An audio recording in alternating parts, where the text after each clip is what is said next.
I didn't know if you wanted anything to drink, but I know you don't drink coffee. Last time I talked to you. Yeah. No, I'm good. No coffee at all. Nothing. Meritor Colombian, no coffee. That's an interesting mix right there, boy. You might have to talk more into the mic. Okay, that's cool. I'll have it right here. So, welcome to the studio, man. Thanks, man. I'm so excited to be here. You don't even know. We're supposed to be doing some renovations, and hopefully soon. It'll probably be in spring because tax season's coming. Mm-hmm. We're gonna get this a little better setup here going. Cool. I think it already looks nice. So yeah, a little tight. I'm good. Oh, it's fine. Yeah. And it's probably gonna get warm in here. But okay. Where's the air vents? Oh, right. There's one right there. Okay, we're good. But we'll make it. So today's pod, I just have two things I actually want to establish. One, I need a dinner spot at West Palm Beach because I'm going there this weekend. With my wife. And then the other thing is we cannot say a person's name that starts with a T and ends with an S. The last name starts with an S. So we can't say her name. Starts with a T and ends with an S. It's all over. Oh, got it. Okay, got it. Yes. So okay. if we say her name, no, we're done. That's fine. Okay. So how's it been going? Good, man. I'm gonna have to ask you, what's taking you down at West Palm Beach? What are we doing? Yeah. So it's my wife's 40th birthday. Okay. So I've never been to West Palm Beach. She's never been. So we're going down there for the weekend, bringing the kids. We rented an Airbnb. Oh, okay. And we're doing like a sunset cruise. Okay. And I think we're going to go shopping at the Square. I have no clue what that is. The Square. Okay. It's called the Square. Mm-hmm. So it's like some area that we saw that looked pretty nice. Mm-hmm. But yeah, if you have any dinner spots. Anything specific? No, we like to eat in our family, so wherever. Okay. So you got deep pockets? For my West Palm Beach, sometimes, depending when you go, but I can give you some spots. Cool. You heard of Clematis Street? I don't know anything about West Palm Beach. You don't know? Okay. I'll give you options. Cool. How about that? Instead of naming one place, I'll be like, look, man, you go to this area. How old are your kids, by the way? 10 and 12. Okay. That's fine. Okay. So something not white tablecloth. No, but okay, I got you. But has good food. I got you. Oh, I already know the place. Never mind. You guys like Italian? Yeah. I'll give you a place. Cool. I'll give you a place. Okay. Awesome. All right, good. So last time we talked, you kind of talked, how you got to TPG, but I was kind of curious of how you chose like the banking industry. So the banking industry chose me. Okay. I don't know if we mentioned this during the last podcast or not or before, but a little quick 5-minute story into how I'm sitting in this chair today. Okay. I was at Bank of America for about 8 years, running their merchant services division for the state of Florida, and then briefly for a couple of years for the state of Maryland. So I had reps all over the state, selling credit card processing. Did you live in Maryland? I lived in Baltimore. Yeah, go Ravens. Oof. Yes, sir. Oof. I lived in Columbia, which is about 30 minutes outside of Baltimore City, but I loved it. It was awesome. I was actually just talking to my wife over the weekend about Baltimore because of the weather and all that, and I was like, if I had the opportunity, I would move back there like that. Like I wouldn't think twice. Really, even for that winter? Yeah, it's not bad. A bad winter there is like 6-7 inches of snow. That's bad. Yeah. So it's not. I'm not talking feet of snow or anything like that. So. I just don't want to deal with snow ever again. Tanner probably would. Yeah, but you know what? I was there for 2 years, and out of the 2 years, it snowed 1 year where it got 6-7 inches. Mm-hmm. The next year, it didn't even. It hardly snowed. Okay. So it was fine. So Bank of America, 8 years.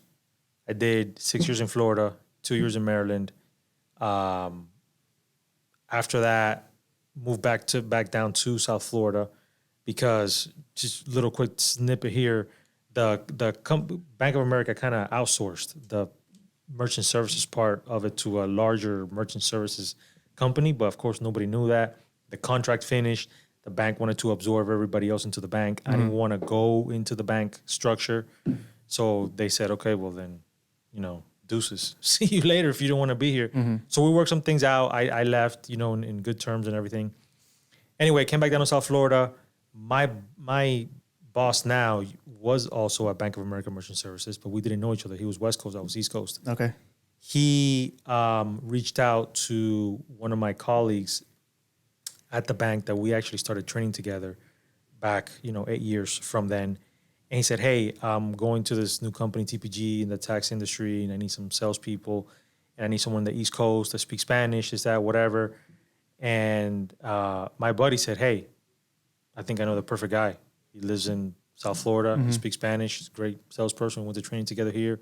He freaking killed it here. Why don't you go ahead and give him a call? So, again, long story short, he called me. I flew to Louisville. I can tell you why Louisville, but he's actually based in Phoenix. In the morning, interviewed with him for 10, 15 minutes. So I literally got off the plane all dressed up, went to this place that he was at, this hotel, had the interview for 15 minutes. So what are we going to be doing? I have no idea. What are we going to be selling? This thing called bank products. What is that? I don't know because I just started 2 weeks ago. This is him talking, right? I'm like, okay. He's like, yeah, but you really know how to sell. He's like, I talked to Matt and he highly recommended you, whatever. I was like, I'm game. I'm like, if the numbers work out, we can make it happen. Right. He was like, okay, well, you're going to be traveling during the summer, but other than that, you have some busy season towards the end of the year. During tax season, you're really not going to do much because people are not going to want to talk to you because they're doing taxes or whatever. I said, okay. So whatever. I was there for literally 15, 20 minutes. Just haven't gotten off the plane. Went back to the airport because I was like, what the heck am I going to do in Louisville? I'm just going to go back to the airport and wait for my flight to come back to Florida. I see him at the airport, just happened to run into him. And he sits me down and he's like, hey, man. He's like, I was thinking about it. He was like, if I can get you this much base, this much commission, what do you think? I'm like, let's do it. He's like, okay, done. So he gave, what? Go ahead. So it was like brand new for the whole team. It was brand new, no, for both of us. Oh, just for you two? Yeah, because before I started, there was already 2 salespeople. But it wasn't really structured, which is what they brought him in. He's the chief revenue officer for the company. Gotcha. So I took this job not knowing really what I was going to be selling, how to sell it, I was just blind. And I took it. So I got hired 2 weeks after that. And then 2 weeks after that, I flew to Las Vegas for a client event. Had no idea what was going on. Literally sat with Josh Flores. I don't know if you know Josh. Yeah. Okay. And Josh kind of gave me a breakdown at the hotel in the lobby of, hey, look, this is what a service bureau is. This is what an ERO. This is what a bank product is. This, that, whatever. I was like, I'll be gone by Christmas. I was like, this ain't happening. So it was really on the fly. Yeah. But then, and I'm taking this longer than I should, but no, then, it's all good. Remember, so my compensation structure is salary plus commission. So I'm thinking, okay, well, the first year I'm not going to sell anything and we're talking, by the way, this was like November. Tax season begins in January, right? So I'm like, I'll call some people, but I'm not, if I sell something, great. If I don't. The CEO of the company, I met him at a meeting in San Diego, and he said, oh, welcome to TPG. He's like, listen, we really don't have any expectations of you this first year because, hello, you just started. We're not going to put a goal on you. So, you're probably not going to get any commission next year. But, the following year, once you get a whole season or whatever, okay, great. From like November 20th through December 31st, really, I said, well, you know what? The only way I'm going to learn this thing is by picking up the phone and calling people. So I started dialing till my ears were red. I signed 50 new EROs. Nice. To TPG in 6 weeks. My manager was like, how the heck did you do that? I was like, I had gotten this list from one of the summer shows they had gone to of a bunch of people that nobody was going to call. Yeah. So I just called them. And I just went down the list and I hammered it out. 50 people later, boom. It totaled, I don't know, probably 2,000 RTs or whatever, which is, whatever. It's 2,000 RTs. Yeah. Got commission, a little bit of commission in that June. And then the rest is history. After that, man, just... So first year, they kind of took the pressure off of it, right? Yeah. Hey, no expectations. But that could have been dangerous. You could have laxed and just chilled out. I could have done absolutely nothing. Just sat back, I was making a little higher base salary than I was at the other place that I was at temporarily when I came back from Baltimore. And I could have just sat for like 8 months. Yeah, Literally, I'm not going to do it. I'm just going to wait to start going to the shows and call more people or whatever and really get to know the program. But I decided, not to do that. And I got on the grind. killed it. Yeah, man. I'm happy I did because now, like, I'm just so far ahead because I've known other people that in the similar situation that did lax. Yeah. And I can see where they're at. And it's been 5 years now. After 5 years, I can see where they're at. I can see where I'm at. And I think it goes back to those first 6 weeks that I was here because that really changed. Like, I was on the phone talking to people, and I'm not going to sit here and say that I was making stuff up because I had like an idea, but there was a lot of, hey, you know what? I got to get back to you. I got to get back to you. But I'm a believer in follow-up. I think I've been great in sales because of follow-up. I will call everyone back. I will give them the answer. And of course, after I did that a few times with different things, I started learning. I was like, oh, this is this is that. I connected the dots. I was talking to people 2-3 months later, and they'd be like, oh, Eli, how long you been in the industry? And I was like, oh, I just started. Like, really? They're like, you sound like you've been here for like 10 years. I'm like, no, I'm. So that really boosted my confidence because I'm like, I must really know what the heck I'm talking about. Right. Because even to this day, sometimes there'll be conversations and I'm like, I don't even know what's going on. Like, what are you talking about?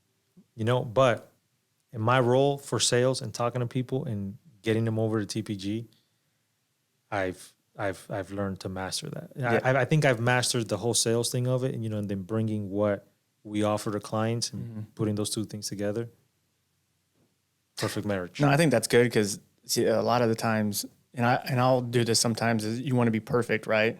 You want to be able to know everything, know everything, and know what you're talking about, and then you just wait, and prolong it and never do it, and instead of just jumping in and attacking it and just doing what you can. I think at some level people respect the authentic side. Yes. That's something I pride myself on that a lot. That people know that I'm being 100% transparent and honest because I tell them things the way they need to hear it. I don't BS around. I don't dance around the bush, and people appreciate that because I'm not breaking any rules. I'm not lying to anybody, but I don't have that like corporate language that a lot of companies talk to clients, with when they just really want to talk to somebody. Right. So I talk to them like if you were my client, I just talk to you like I've known you for 20 years. Yeah. Hey man, look, this bank product, this is what we got. This is how you do it. This, that. Great. And people feel comfortable with that. And I just tell them how it is. And it's worked out. So. Well, good. I'm happy for you. No, thanks, man. Thanks. I'm happy to be here. Like I said, it's been 5 years. It's actually going to be 5 years on November 5th. It's been great. Yeah. It's been great. So what about, let's just go right in. What about TPG this season? Is there anything, from last season? I know we touched on a little bit earlier when we talked, but as far as your offerings. So there's a couple of things changing. Most of the programs staying the same. You can only make so many changes in a year, but the changes that we made, I believe, will be positive for the company and also for our clients. And I'll just say this one right off the bat. So the first big change that people are going to notice is that our RT fee went up by $5 to the taxpayer. That's going to be the biggest, the big elephant in the room that people are going to, kind of, they know about it, but don't want to talk about it. But it is what it is. Sure. Oh, well, why are you guys going up $5? I always break the ice to people with that saying inflation. Look around. Exactly, inflation. I'm like, have you seen the gas pump? Your grocery bill? Your grocery bill? Have you just simply gone to McDonald's and bought a Happy Meal? I mean, that's just, it is what it is. We make an RT pricing change from what I've known and talked to our executives, every about 7-8 years. And I want to say lead. We lead the industry in those type of changes because once we make a pricing change, everybody else in the industry follows. So, we may be the first ones to do that this year, but guess what? Next year, everybody's going to be doing the same thing. Yeah. But obviously, times call for, the price increase, and that's what it is. Aside from that, we are giving out more money to EROs So in the past, we had about 5 tiers where, based on your volume, you got X amount for a preseason loan. And these are, and for like new people in the industry, these are loans for people to start up their business, correct? Correct, but new as in new to TPG. So you have to have had bank product volume to be able to qualify for one of those. Gotcha. Okay. And, so like I was saying, we had, 5, 6 tiers in the past. This next season, I can't even remember the number, but I think it's like 17 tiers, which makes it a lot easier for people to qualify. And we also lowered the qualifications. We used to have 100 bank products funded the prior season to be able to qualify next season for any money. Next season, we lowered that to 50. So now someone with as little as 50 bank products funded at 85% fund rate, you can get some cash. Yeah. But not only that, so we doubled and sometimes tripled the amount of money that some of these people can get, which is huge. So there's some people out there that last year were used to getting smaller EROs, $3,000, $5,000 preseason. Those same EROs this next season are getting $9,000, $11,300 for preseason, which is huge. Oh yeah. That can make a lot of difference for some people. Hey, I need to get some computers, or I need some cash flow because I'm hiring some new people and I want to be able to pay them because I'm not going to get anyone receiving the refunds anytime soon or whatever. Right. So that's huge. Then another big change that we're making is, I don't know if you remember our card offering. So in the past, we used to have send out physical cards. You could put as a form of disbursement, and you could put your refund on a Green Dot card. We went away with that. Then we did the whole go to bank thing where The virtual ones where you had to scan the QR code and do all that and whatever. Me personally, I loved it, but the industry spoke, our client spoke, and they're like, we hate it. They hated it. They hated it. Yeah, because the majority of our clients, so the taxpayer, they didn't want to have to scan a QR code and go through the app. They didn't want to do anything. In this age, you would think that's what you want. Right. Me personally, I would want to do that. But I guess the majority of the population out there, they're like, no, we don't want to have to scan a code. They just want to slide you the card they want a physical card, and So not only are we bringing the card back, the Green Dot prepaid Visa card, but every time you use one of those cards as a form of disbursement, that's not in advance. Okay, that's the big star. That's not in advance. The ERO is going to get a $10 kickback on that, which is huge. You give out 10 of those cards, that's $100. You give out. I know a client out there that does about 2,000 cards. It's a fairly large client. That's a lot of cash. Yeah. On those cards.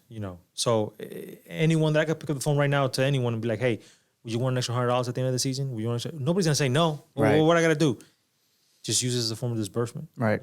And I think that's gonna be huge too. No, that's cool. Yeah. Yeah. So the trade shows. Yes, sir. Switching gears here. Yep. Did you guys go to all of them this season? We go to all the shows. All the shows. All the IRS shows. And then aside from that, we actually did, I think, more than half of the NATP shows as well. Did you do... We have presence there. Did you go to Vegas this year? For... any shows? Latino tax. Is that... Okay. That's not IRS. So we went to that too. Did you check out the Sphere? I did. I actually stayed with the wife after the show for another 5 days. In Vegas. And so we did the Grand Canyon. We checked out the Sphere. You guys went to a show at the Sphere? No, because it wasn't open. The Sphere wasn't open for shows yet, and I don't think it's still open for shows. I think it's opening up this. I think it's happening. I think now. Yeah, I think it's happening like right now. I think it's like right now. Yeah, but I mean, we went by it. We took pictures, all that. So that thing looks pretty cool. It's amazing. It's something that we've never seen in our lifetime. Yeah, I was watching. I think U2 did like the opening. They had the first concert there, yeah, and that was crazy looking. Just what I saw online was, I mean, they can change the whole. Oh yeah, where you're at. It just makes you look like you're in the middle of a desert at one point, and then you're in the metaverse in the other point. Wow, wow. So, and it was something outrageous I saw with like the marketing on it, because I guess you can spend ad money and put something on the outside, and it's just completely outrageous what people are spending just to, you know, put some kind of ad on there. But yeah, it's super innovative, man. It's cool. Yeah. If you're gonna spend, there's some people spending how much millions on a 15-second ad at the Super Bowl, and maybe for a fraction of the cost, hey, I could get something right there on the sphere. Yeah. Why not? So, we good on time? Are you good on time? Yeah, I'm good on time. I got a good half hour if you want to chat. Yeah. One things I wanted to kind of do is kind of just like something fun that we can do, is a kind of like a live draft. All right. Okay. Just hang with me. Yep. So are you a fantasy player?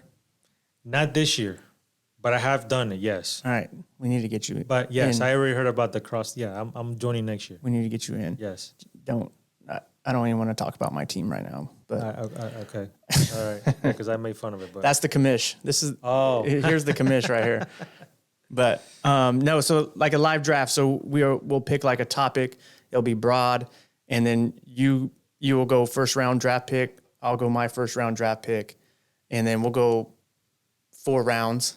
Okay. And it's like if I picked candy, like we would do like best candy. Right. And then you would go, I would go, and then right. go And back then, and forth. Right. And then I would pick a different topic or whatever for the next. Well, so if we did like candy, you would go Snickers, I'd go Twix, and then you'd go whatever. Oh, got it. All right. So we would rank and kind of draft the best ones. But I think for this one, we'll keep it kind of businessy, and let's do phone apps that we use every day. Now, I thought about this topic, but I really haven't thought about the choices, so I'm not like trying to cheat you here. Okay, can I look at? Yep. Where's my phone? Get your phone. I might need some help. So, top phone apps that we use every day, and I'll let you have the first round draft pick. iMessage. iMessage? Yeah. Text. That's a pretty decent one. I'll go first round. I'll go email. Oh, okay. So my turn now. So this is your second round draft pick. Second round draft pick. And I can't choose. Oh, no, you already picked email. Mm-hmm. So. I got email.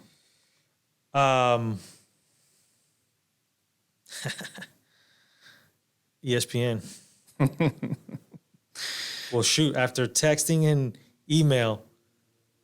Right. I mean, I guess it falls off. I guess, yeah, it drops drastically. Oh, I mean, there's close seconds and thirds, but you know. I like ESPN, but I'm thinking I'm going to have you on this one. What? Maps. I was gonna say maps, but I'm like, because bro, I don't know anymore if I had to go somewhere I wouldn't be able to get around. Like, oh, you see, so, you know what? I'm glad you said that, because that's probably the reason why I didn't say maps. Another long story or short story, but I'm not gonna bore you with it. But I have been blessed in my immediate family, like my mom, dad, brother, super good directional skills, like north, south, east, west, and like where stuff is without a map, money. I remember being 12 years old, 11 years old, running around with my dad in his business with a paper map. And that was the best, one of the best instructions the one I think that I ever folds up. The million fold thing. That was one of the best experiences that I could say that I've ever had in my life, because I can get anywhere, any city. I could move tomorrow to wherever, Timbuktu, and within a couple days, boom, like I'm good. Like no GPS, no nothing. And my wife and other people that I drove around, they were like, "Man, how do you know how to get around?" And I'm like, I just know. Like I just know. So you know what? In maps, I don't use necessarily for directions anymore. I'll use it for like, I want to go find something. Yeah, so I'll just put it in the maps and I kind of know where it is. Yeah. And then I'll literally look at the map. You are probably hitting the go button. I'm hitting go. So I don't hit go. I see where it is. I close the app completely and I get there. Probably faster than the GPS app too. It's Eli Maps right now. It's Eli Maps. That's right. That's right. Okay, so it's my turn, right? Yeah, second round. Dang, so you took maps already. I'm gonna go. Oh, is this all time, or can I pick one that's because of the season we're in as far as work? Whatever you want. I'm gonna have to go Chrome River. What's that? That's our expense app. Okay. Because through the summer and through now, I gotta make sure like I'm on my stuff with that. Mm-hmm. And like I gotta make sure like I'm submitting stuff and I'm getting paid too. So Yeah. like I'll hit that sucker a few times to make sure everything's going through. Yeah, that's probably a big one for you. I'm about my money. So I do use that. I do use that quite often. All right. So no, that was your third. That was that your third round? That was third. Mm-hmm. I'm going. I can't leave out this one. The Bible app. Oh, the Bible app. Yep. Okay. Ooh. Okay. I don't read it as much as I should, but that one's a big one. It's one of my big bubbles on my home screen. So shout out to the Bible app. Okay. No, that's cool. That's interesting. Not so much about for me reading it, but more for like the daily Daily verses. the daily verses. Yes. Yeah, that's good. Oh, that's you know what? And they got the audio on there. I think we messed up on the draft because that's probably higher. Yeah, that's that should have been first rounder right there. First round. Yeah, no. At least for me, you wake up and you're like, "Oh, what is it?" You know, you're not texting anybody at 7 o'clock in the morning, 6 o'clock in the morning. Right. You're looking at, wow, okay. I think you got me on that one. This will be the last round because this is fourth round, right? This is fourth round. So this is your last round. We might have to go 5 rounds. All right, we'll go 5. Because let's go 5. This is a tie, but I have to pick, right? Mm-hmm. I think I have a tie on this pick. I'm gonna have to go LinkedIn. Okay. Is that your favorite social media? To be honest with you, and you might be surprised, that's my only social media. Really?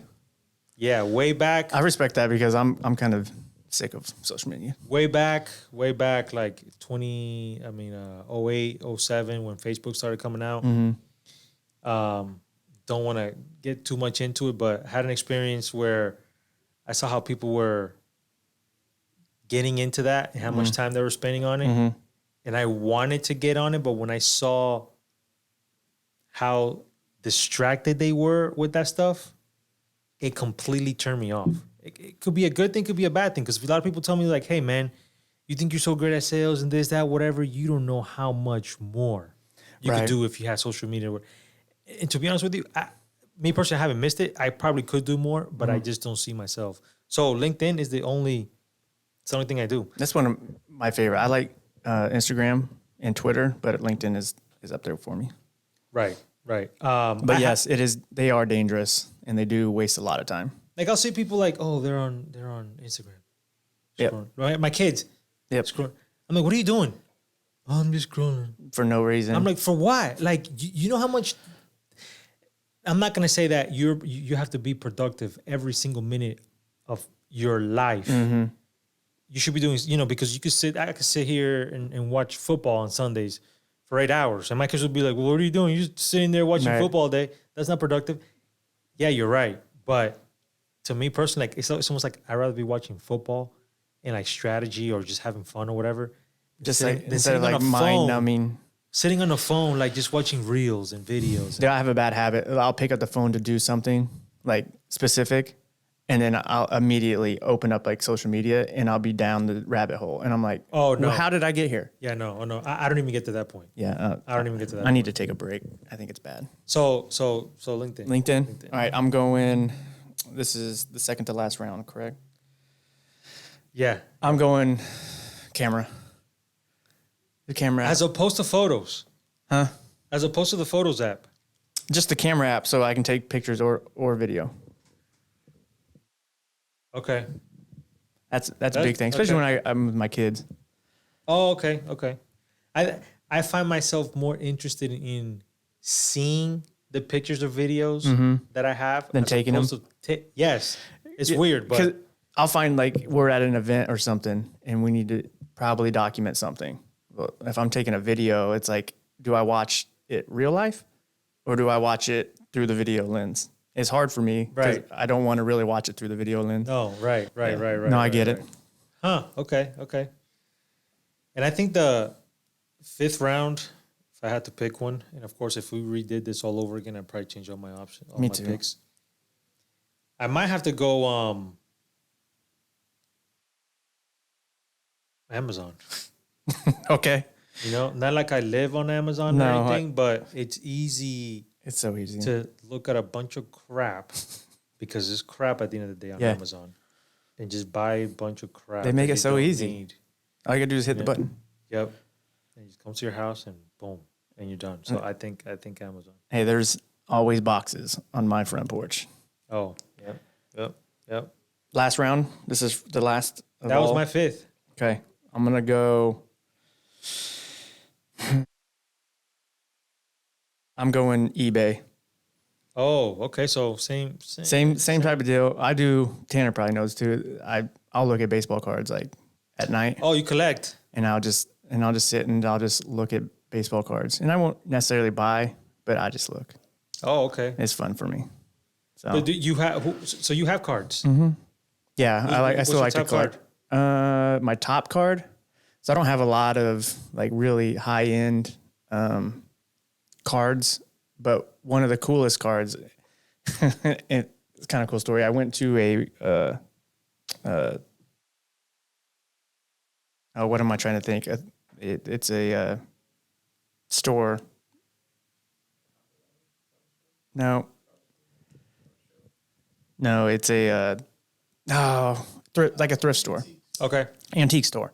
Okay. So went there and they got cards and stuff, and so they had this whole section of cards, and I bought a pack of this 1989 Flair baseball. Uh-huh. All right, and one of the cards in there is the Billy Ripken, where it has the F word on it on the bat. You know what I'm saying? And so I bought like, I don't know, 10 packs of that, and I was like, there's no way I'm gonna just pull this card. It's in the middle of a snowstorm. All right, my wife is actually down in Florida vacationing before I moved down here, and so I'm in the middle of this snowstorm. It was like during the COVID time, you know, there's nothing else to do. And so I'm opening these packs in the middle of a snowstorm, and I pull this card out. And it's the Billy Ripken with the F word on it. And that was probably one of the coolest cards because it's pretty rare, I think. Yeah. So that was one of the coolest cards. But I collect LeBron James and King Griffey Jr.'s. Those are kind of my cards.